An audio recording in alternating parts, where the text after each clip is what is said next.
Students, dynamics में आपके पास चल रहा था 9 चैप्टर सेंटर ऑर्बिट, जिसमें हमारी लास्ट एक्सरसाइज रह रही है 9.2। A particle is projected from an apse at a distance a. A particle is projected from an apse at a distance, कि एक पार्टिकल को थ्रो किया गया एक ऐप से जिसकी डिस्टेंस कितनी है ए, विद वेलोसिटी फ्रॉम इन्फिनिटी। हमने इससे पहले वाले लेक्चर में इन्फिनिटी वेलोसिटी फ्रॉम इन्फिनिटी पढ़ा था।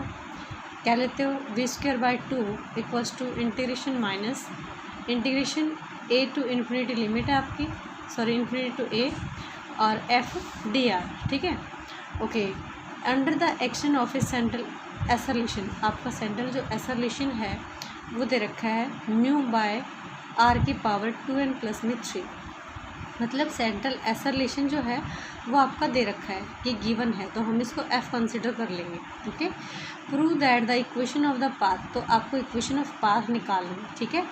आपको दे रखा है एक पार्टिकल जो है उसको प्रोजेक्टेड किया गया है, उसको थ्रो किया गया है एक ऐप से जिसके डिस्टेंस कितनी थी a थी, और उसकी जो वेलोसिटी थी इन्फिनिटी तक वो क्या थी, अंडर द फोर्स। कौन सा फोर्स लग रहा था, जो फोर्स लग रहा था वो आपके पास ये है μ/r⁻²n+3, और हमें ये जो पाथ है ये फाइंड आउट करना है, ठीक है गाइस। इस एक्सरसाइज में वो है खासियत, अगर आप एक क्वेश्चन को अच्छे से कर लोगे तो बाकी सभी क्वेश्चन में वही प्रोसेस है, वही आपको स्टेप्स डील करने हैं, कोई एक्स्ट्रा स्टेप डील नहीं करना पड़ेगा, ठीक है। तो आपके पास दे रखी है एक, आपको वेलोसिटी फ्रॉम इन्फिनिटी याद रखनी पड़ेगी, क्या है वो v²/2 equals to infinity minus, और इंटीग्रेशन का सिंबल 0 से इन्फिनिटी से a जो है उसकी लिमिट है capital F and dr। Okay, तो हमारे पास सेंट्रल एसरलेशन मतलब फोर्स दे रखा था, तो F = हम मान लेंगे इसको μ/, दे रखा था तो r⁻²n+3। आप 1/r को लेते हो, u लेते हो, तो ये आपका हो जाएगा μ इंटू में u⁻²n+3, ठीक है, क्योंकि 1/r को u लेते हो तो u आपका ऊपर चला जाएगा, और v जो है हम वेलोसिटी ले रहे हैं, कैपिटल V जो है velocity from infinity at an x, और डिस्टेंस कहाँ से a, तो r क्या ले लेंगे, a ले लेंगे, distance A from the centre of the forces. ये जो डिस्टेंस है ये फोर्स के सेंटर से है आपकी, ठीक है। तो वेलोसिटी की जो वेलोसिटी फ्रॉम इन्फिनिटी जो डेफिनेशन है वो क्या लिया था, v²/2 इक्वल्स टू माइनस, ये अब देखिए /2 था वो इधर ले लिया, integration infinity to a f dr। तो हमने क्या लिया, f की जो वैल्यू थी हमारे पास वो डाल दी, ठीक है, f dr, ठीक है, r में, तो हमने इसको r में डाला है μ/r⁻²n+3। म्यू आपका कांस्टेंट था, बाहर रख लिया और इसको हमने इंटीग्रेट कर दिया। इंटीग्रेट करने के बाद हमने यहाँ पे लिमिट अप्लाई करी है, ठीक है। लिमिट आपकी क्या है, इन्फिनिटी से a है, तो आपका ये इन्फिनिटी डालोगे, जब पावर नेगेटिव है तो नीचे रहेगा, देखिए ये भी नीचे आएगा, तो समथिंग बाय इन्फिनिटी आपका 0 बन जाएगा, a वाला जो है वो आपका लिमिट दे देगा, ठीक है। v² जो है वो आपके पास बन गया 2μ, यहाँ से नीचे से हमने 2 कॉमन लिया, 2 से 2 कैंसिल हो गया, और μ इंटू में a⁻²n−2/n+1 आपके पास ये बन गया, ठीक है। a को हमने पॉजिटिव बनाने के लिए नीचे ले लिया। तो देखिए कहने का मतलब आपके पास जो वेलोसिटी है कि आपका जो प्रोजेक्टाइल है किस वेलोसिटी के साथ थ्रो किया, तो v हमारी v² की वैल्यू निकाली है, तो v जो है वो क्या आ जाएगा, क्योंकि आप v मान के चले हैं तो स्क्वायर है तो इधर रूट लग जाएगा, तो v आपके पास ये आ गया। ओके, अब हमें पता है, हम इक्वेशन हमने अभी तो क्या निकाली है, वेलोसिटी निकाली है, हमें पाथ की इक्वेशन निकालनी, तो हमें differential equation of central orbit आप क्या लेते हो, u² में d²u/d⁻² इक्वल्स टू f/s² लेते हो। तो हमने क्या लिया, s² को उधर ले लिया, और ये आपके पास बन जाएगा कैपिटल F/u²। आपके पास कैपिटल F की वैल्यू है, हमने कैपिटल F की वैल्यू डाल दी, ओके। अब कैपिटल F में आपके पास r था, 1/r⁻²n+3, जो कि आप r को क्या डालते हो, u डालते, 1/r को u डालते हो ना, तो हमने u डाला तो ये आपका ऊपर चला गया, और u²। अब हमने दोनों u की पावर्स को कंबाइन कर दिया, तो μ इंटू में u⁻²n+1 बन गया। अब क्या किया, ये जो प्रोसेस कर रहे हैं सभी में सेम ही है, तो दोनों तरफ हमने मल्टीप्लाई किया 2 इंटू में du/d⁻θ से, okay, multiplying both side 2 into में du/d⁻θ, ओके। करने के बाद देखिए मैंने हर प्रत्येक टर्म को डाल दिया, तो एच स्क्वायर मैंने भारी रखा, ये आपका बन गया 2u/du/d प्लस में 2du/d और डी स्क्वायर यू फोर में d का स्क्वायर। इधर आपके पास हो जाएगा म्यू इंटू में u की पावर 2n+1 इंटू में 2du/d। हमने दोनों तरफ क्या कर दिया, इंटीग्रेट कर दिया। तो ये देखिए आपका किसका इंटीग्रेशन बन रहा है, देखिए इसी का तो बन रहा है, ये आपका क्या बन जाएगा, ठीक है। ये डेरिवेटिव है किसका, इसका डेरिवेटिव है ना, तो एंटी प्रोसेस होती है डेरिवेटिव की इंटीग्रेशन। तो देखिए हमने इसका इंटीग्रेशन लिया, तो कौन से फंक्शन का डेरिवेटिव था, वो फंक्शन आ गया, तो ये आपका दैट मीन्स इंटीग्रेशन बन गया। ठीक है, आप क्या ले रहे हो, आपका ये बन गया, ये क्या है, इक्वेशन जो आपने बनाई थी वही थी। हम इसको किसके बराबर लिख सकते हैं, वी स्क्वायर के बराबर लिख सकते हैं। तो वी स्क्वायर के बराबर, अब देखिए ये जो वैल्यू आई थी हमारे पास वी स्क्वायर के बराबर, हम इसको टिका देंगे। ओके, अब यहाँ से हम आपके पास जो आर्बिट्रेरी कांस्टेंट है सी, हम इसको एलिमिनेट करेंगे। अभी इनिशियली इसने क्या कहा है कि थ्रो कहाँ से थ्रो किया गया है, ए से किया है, r = a से, ठीक है। डिस्टेंस a लिया है, तो आप u को क्या लेते हो 1/r, तो दैट मीन्स u = क्या बन गया, 1/u बन गया। अब इसको डिफ्रेंशिएट करोगे, कांस्टेंट है तो du/d क्या बन जाएगा, 0, ठीक है। और इस वैल्यू को हमने किस में डाल दिया, जो हमारे पास अभी वैल्यू लेके आए थे उसमें डाल दिया, ठीक है। तो आपके पास इधर से बन जाएगा μ/n+1 इंटू में 2a की पावर 2n+2 = h²/a² और इक्वल्स टू दिस, ठीक है। अगर अब देखिए ये है आपके पास, ये चीज़ है, तो ये चीज़ इसके बराबर है, तो इसमें ये प्लस में सी एक्स्ट्रा है, तो सी एक्स्ट्रा अगर हम इसको इक्वेट करें कब आई, जब हमारे पास सी क्या था, 0 था, ठीक है। जब हमारे पास सी 0 था तब जाके ये चीज़ मिली।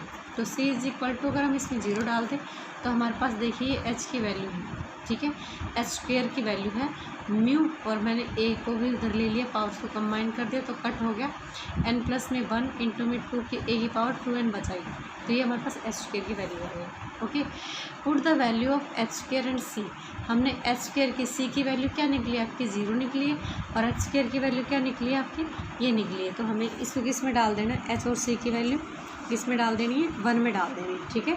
तो देखिए 1 में डालने के बाद आपके पास ये इक्वेशन बनी, इक्वेशन ये बन गई ना, आपके पास बन गई।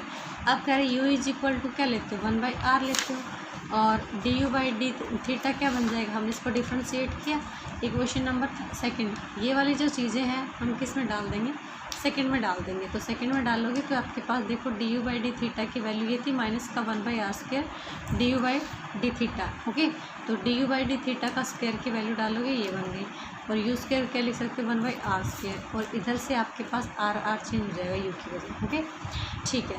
अब हमने क्या किया, 1/r² को उधर ले लिया, लेने के बाद du/d और बाकी सबको बारी बारी से हम उधर लेके गए। इसका स्क्वायर था तो इसके ऊपर क्या बन गया, रूट बन गया। इसके ऊपर देखिए r की पावर 2n-2 है, तो 2 कॉमन लोगे तो r की पावर n-1, और इसके ऊपर होल लग जाएगा 2। ओके, जब जैसे स्क्वायर रूट लोगे तो इसका तो रूट लग जाएगा, इसका कट हो जाएगा, तो du/d आपके पास क्या बन जाएगा, +- दिस बन गया। ओके, अब देखिए हमने क्या किया, सॉरी r था मेरा वो, हमने क्या किया, उसको वेरिएबल सेपरेट कर दिए। तो वेरिएबल सेपरेट कर दिया तो मेरा r की पावर n, मैंने इसको इंटीग्रेट करने के लिए r की पावर क्या डाल दिया, t डाल दिया। मतलब कहने का अब हम इसको क्या करने वाले हैं, वेरिएबल सेपरेशन करने के बाद इंटीग्रेट करने वाले हैं। तो इंटीग्रेट किया तो आपके पास ये वैल्यू आ गई, t की वैल्यू आ गई, r की n प्लस में c1, ठीक है। अब हमारे पास आर्बिट्रेरी जो कांस्टेंट है हम उसको एलिमिनेट करेंगे। इनिशियली वह r = a आपका और θ = 0, तो इनिशियली में जब हम बिल्कुल r = a डाल लें और थीटा हमने वहाँ पे कोई इंसुलेशन नहीं किया है, तो क्या बन जाएगा, c1 0 बन जाएगा, ठीक है। तो इसमें c1 की वैल्यू इसमें डालोगे तो आपके पास कोस इनवर्स r की n an = n θ, और हम कोस को उधर ले गए तो कोस n θ, और r की n = क्या हो जाएगा, an इंटू में कोस n θ। तो ये जो है वो हमारा रिक्वायर्ड क्या बन गया, पाथ बन गया, ठीक है। तो गाइस सबसे पहले हमने क्या किया, हमारे पास दे रखा था एक्सेलरेशन दे रखा था, फोर्स एक्सेलरेशन, तो कैपिटल F दे रखा है, हमने मान लिया। उसके बाद हमने वेलोसिटी मानी, वेलोसिटी फ्रॉम इन्फिनिटी, जो कि पार्टिकल को प्रोजेक्ट किया है कहाँ से, सेंट्रल डिस्टेंस से ए लिया, तो वी स्क्वायर को लेके चले, यहाँ से हमने क्या फाइंड आउट किया, इसका वेलोसिटी निकाला। ठीक है, वेलोसिटी निकालने के बाद आपको क्या माइंड में रखना है कि हम जो सेंट्रल इक्वेशन ऑफ डिफरेंशिएशन लेते हैं उसको लिया और इसमें हमने एफ़ की वैल्यू डाल दी। ठीक है, एच स्क्वायर को आर्बिट्रेरी कांस्टेंट था, हमने इधर ले लिया और हमने कैपिटल एफ़ की वैल्यू डाली। कैपिटल एफ़ की वैल्यू डालने के बाद दोनों तरफ किससे मल्टीप्लाई किया है, 2 इंटू में d u by d theta से मल्टीप्लाई किया। ठीक है, उसके बाद हमने इंटीग्रेट कर दिया। अब देखिए ये जो था कौन से फंक्शन का डेरिवेटिव था, इस फंक्शन का डेरिवेटिव था। तो आपके पास कहने का मतलब इंटीग्रेट किया तो ये फंक्शन आ गया, ये आपके पास क्या आ गया, वी स्क्वायर। देखिए इसमें हमारे पास क्या है, हमारे पास इसमें आर्बिट्रेरी कांस्टेंट है, तो आर्बिट्रेरी कांस्टेंट के को एलिमिनेट करने के लिए हमें इनिशियली जो प्रॉब्लम्स हैं, बाउंड्री प्रॉब्लम्स हैं, हम उनको यूज़ करना पड़ेगा। तो इसने इनिशियली क्या बोला है कि आर इज इक्वल टू ए पे बोला है कि प्रोजेक्टाइल जो है वो उसने ए उनसे थ्रो किया है, तो आर इज इक्वल टू ए लोगे, यू क्या था 1/r था, तो यू इज इक्वल टू क्या हो जाएगा आपके पास 1/a, D u by d theta क्या बन गया 0। ओके, और हम स्मॉल वी स्क्वायर को क्या ले सकते हैं, कैपिटल वी स्क्वायर के बराबर, और ये ले लिया हमने। ये देखो ऊपर से हमने निकाला था ना वी स्क्वायर को, capital v square, equation number ये यहाँ से निकाल चुके हैं। तो ठीक है, हमने ये ले लिया। और अब इन चीज़ों का, अब देखिए 1 मिनट के लिए अगर हम इस चीज़ को उठाते हैं कि म्यू अपॉन में n+1 इक्वल्स टू ए की पावर 2n प्लस में 2 ठीक है, equals to h square by a square लेते हो, तो h square by a square लेते हो, तो यहाँ से आपको क्या मिलता है कि सी जब 0 है तो ये वैल्यू मिलती है। तो इसका मतलब आपके पास सी की वैल्यू क्या आ गई, 0 आ गई, सी की वैल्यू 0 आ गई। और एच की वैल्यू यहाँ से हम इसको एक को ले लेंगे, एच की वैल्यू निकाल देंगे, कौन सी भी इसको ले लेंगे तो एच की वैल्यू आपके पास निकल के आ जाएगी। ठीक है, ये जो है वी हमने यूज किया है, वी को हम क्या लिख सकते हैं, H square by a square. आपको यही बात ध्यान नहीं आई होगी क्योंकि पीछे की जो क्वेश्चन आर्टिकल जो है हम उसमें कर चुके हैं यूज़ कि फर्स्ट एक्सरसाइज में कि वी इज इक्वल टू क्या लिख सकते हो, एच बाई ए लिख सकते हो। तो ए जो है वो यहाँ पे डिस्टेंस का काम कर रहा है, वी जो है वो वेलोसिटी का काम कर रहा है। ठीक है, एच हमने वहाँ पे एक कांस्टेंट लिया है। ओके, तो यहाँ पे वी स्क्वायर को क्या लिख सकते हैं, H square by a square लिख सकते हैं। ठीक है, तो ये आप ये कंफ्यूज मत हुई कि ये चीज़ कहाँ से आई है, क्योंकि वी स्क्वायर की वैल्यू ये तो आपने अभी भी निकाली है, कैपिटल वी स्क्वायर की वैल्यू निकाली है, तो हमने इसको इनिशियली हम इसको स्मॉल वी स्क्वायर भी ले सकते हैं। जब आप ऐसे वी स्क्वायर लोगे, ये चीज़ रिजल्ट जो है हमने v is equal to h by a, ये पीछे का हमने रिजल्ट यूज़ किया है। ठीक है, ए आपके पास क्या है, डिस्टेंस है, वी आपकी वेलोसिटी है, एच आपके पास वहाँ पे कोई भी डिस्टेंस है। अब देखिए जैसे ही हम इन दोनों को इक्वेट करते हैं, तो दोनों इक्वेट करते हैं तो यहाँ पे हमारे पास सी तो है ही नहीं, तो 0 है। अगर मैं सी लगाऊँ तो that means c is equal to क्या आएगा, 0। तो देखिए मैंने एच स्क्वायर की वैल्यू निकाल ली, सी इज इक्वल टू 0 हो गया, और यहाँ से एच स्क्वायर की वैल्यू निकल जाएगी। इन दोनों वैल्यूज़ को हम इक्वेशन नंबर 1 में डालेंगे। ठीक है, इक्वेशन नंबर 1 हमारे पास थी capital v square equals to h square d u by d theta का स्क्वायर प्लस में वी स्क्वायर। ओके, और 2 म्यू इंटू में 2 यू की पावर 2n प्लस में 2 अपॉन में 2n प्लस 2 था और प्लस में सी, तो इसमें डालेंगे तो आपके पास ये चीज़ आ गई। अब देखिए ये मल्टीप्लाई था, इधर आके डिवाइड कर दे, टर्म्स को हमने कंबाइन कर दिया, हो गया। अब क्या करेंगे, u is equal to 1/r। देखिए स्टेप बाई स्टेप अपने माइंड में रखिए, d u by u is equal to 1/r है। अब हमने लिया d u by d theta, इसको डिफ्रेंशिएट किया, तो डिफ्रेंशिएट करने के बाद माइनस का 1/r square equals to into में d u by d theta आपके पास बन गया। ओके, तो फ्रॉम इक्वेशन आपके पास इस इक्वेशन से ये दोनों वैल्यू जो थी हमने इसमें इसको डाल दिया, तो 1/r की पावर 4 और dr बाई डी थीटा का स्क्वायर। ठीक है, मतलब u है आपका ये D u by d theta का स्क्वायर। ठीक है, प्लस में 1/r स्क्वायर, 1/r स्क्वायर, क्योंकि आप यहाँ पे D u by d theta की जो वैल्यू है वो हम डाल चुके हैं, जो कि है हमारे पास माइनस 1/r स्क्वायर इंटू में dr बाई डी थीटा। ठीक है, तो यहाँ पे आपने u को r में डाल दिया, D u by d theta को तो इसमें भी इन टर्म्स ऑफ r में डाल दे, तो ये आपके पास बन गया 1/r की power 4 dr by d theta का स्क्वायर प्लस में 1/r स्क्वायर। ओके, और a की पावर 2n अपॉन में r की पावर 2 प्लस में 2। ओके, इसको टर्म्स को हम बारी बारी से उधर ले गए, ये माइनस का 1/r स्क्वायर चला गया, इसका एलसीएम लिया, एलसीएम लेने के बाद हम 1/r की 4 को लेके गए, ठीक है। तो आपके पास dr/d थीटा का होल स्क्वायर बच गया। उसके बाद हमने क्या किया, इसका dr/d थीटा का जो होल स्क्वायर था उसको हटाया, दूसरी तरफ जाके क्या बन गया, रूट बन गया।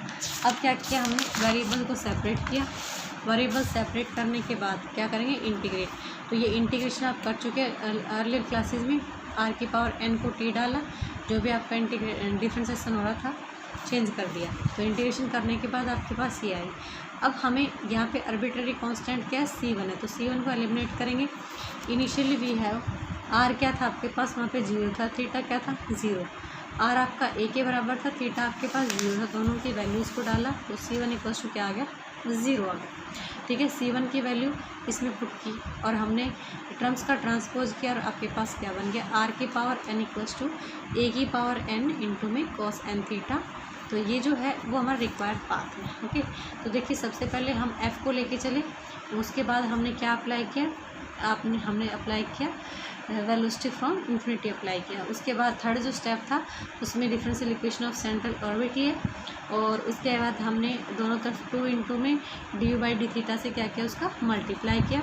मल्टीप्लाई करने के बाद इंटीग्रेट किया, इंटीग्रेट करने के बाद हमने इनिशियल वैल्यू जो प्रॉब्लम थी उनका यूज़ किया, वहाँ से हमने s² और c की वैल्यू निकाल के उसमें डाल दिया।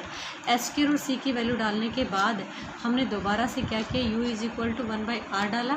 तो जो भी हमारी टर्म्स u में थी उन सभी को हमने चेंज करके किस में कन्वर्ट कर दिया, r में कन्वर्ट कर दिया, ठीक है। r में कन्वर्ट करने के बाद हमने क्या किया, यहाँ पे देखो r में कन्वर्ट कर दिया, u को 1/r में और du/d थीटा को भी इन टर्म्स ऑफ r और थीटा में कर दिया। करने के बाद हमने वेरिएबल सेपरेट किए हैं, वेरिएबल सेपरेट करने के बाद फिर क्या कर दिया, इंटीग्रेशन कर दिया। इंटीग्रेशन किया तो करने के बाद हमारे पास जो कर्व आएगी इन टर्म्स ऑफ r और थीटा में आएगी। तो हमारे पास इन कर्व आगे देखिए, इनिशियल प्रॉब्लम फिर हमने अप्लाई किया, r equals to a, theta equals to 0 initial problem, और आपके पास ये कर्व है, ठीक है। Thank you, have a nice day.